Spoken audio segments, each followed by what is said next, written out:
nanumpa naman gid opisyal no.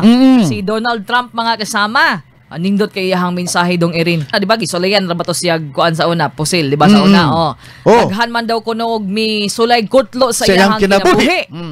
Pero nagtuo si Donald Trump mga kasama nga giluwas siya ni kinsa man i-acknowledge gid niya ang Ginoo dong irin. Tanawa ra dapat siya magkasamay tigpanalipod adlabawng magagagaw. Yes, ingon pa ni Donald Trump nga ang Ginoo gyud ang nagluwas niya aron subli siyang magdumala sa Amerika to make America great again. Mao gid na nga kita kung panahon na gid nato mga kasama bisan pag unsay kuan nato no.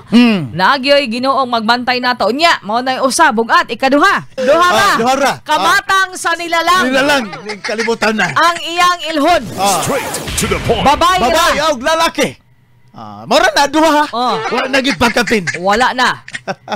Bisa makagarantiyan ako na way bading diha. Abanta ka na ako ay mohang kita ko ana. Ganin na. Kani gusto nga masilo sila. Taliwa taliwa sa padayon nga pakigbisog sa LGBTQ plus community. Labi na dito sa US dong irin.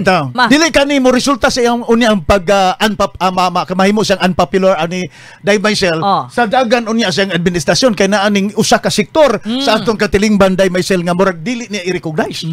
Ana magid nang mga unsay take nimo ana Day? Bahala na unpopular basta. Basta kay ang rason sa iyang pagluwat ni ana nga mga klase nga palisiya sa paggobyerno Radyoman Maisel sa pagtuman lang sa sugo sa Ginoo. Correct.